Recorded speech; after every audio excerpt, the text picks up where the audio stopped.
present solutions that are feasible, that are not necessarily what is already on the table, what people are already talking about, but can we come together and produce something that is value added to the dialogue, to the discussions.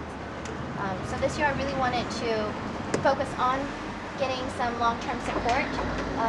So I'm liaising with groups like the Climate Envoy, for instance, and trying to present things in a way like, coming from their perspective, where do they see youth, and where do we have to prove that we can provide value before they're going to give us more resources and more attention.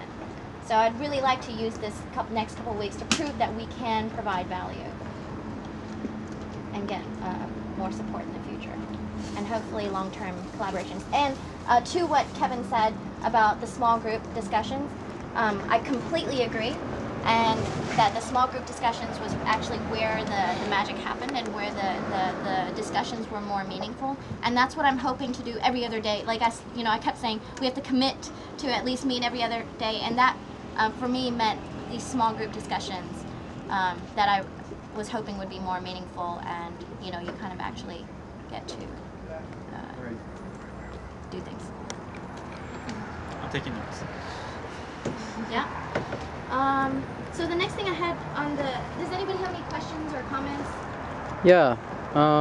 So just quickly, I mean, what's an example of like building credibility? I mean, in my experience, one of the ways that you build credibility is by supporting and I think it's really funny that there's a camera pointed at me while I'm pointing a camera. Just as.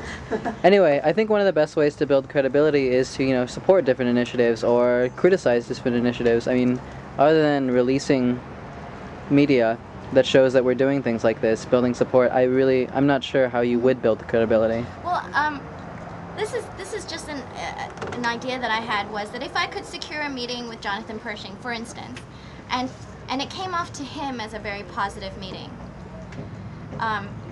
he could leverage resources, and if he endorsed what we were doing, he could leverage resources to bring us a lot more support. If he came out in the media and said, I just met with U.S. Chinese youth, I think it's really great what they're doing, and specifically, talked about how important it was to support us, I think it would be much easier I think that would be a way of gaining credibility, for instance.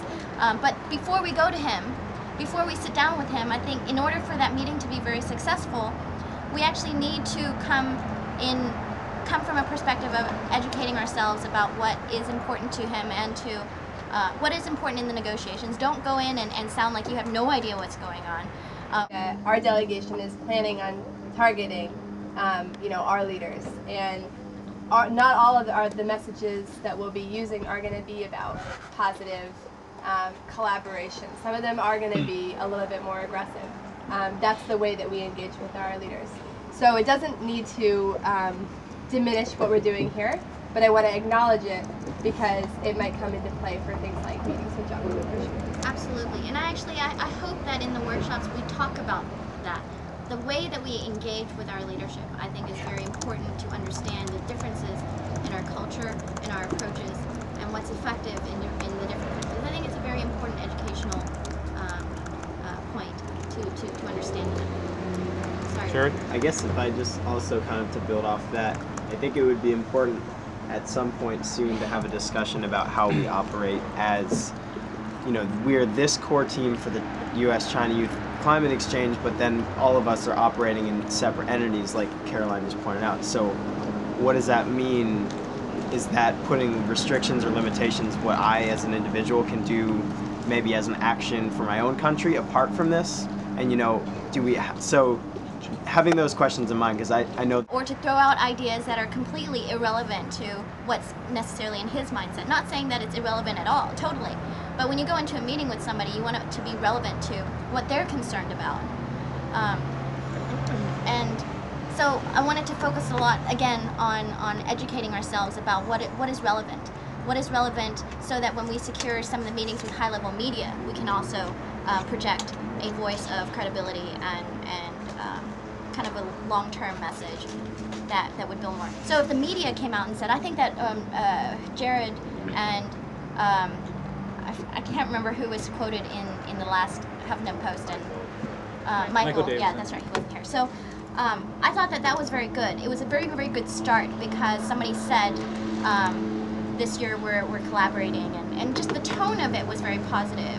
I think that if we have a lot of groups that are supporting what we're doing and kind of being, like if somebody met with us and they were impressed by our knowledge, by our maturity, by our level of collaboration, and they went and told people that, I think that would garner more support for us in the future. Those would be tools that I could put into a proposal, for instance, or put into a whatever, so that we can build more support for this type of collaboration in the future. Does that make sense? Yeah. So Holly, do we want to go into workshop 1 then for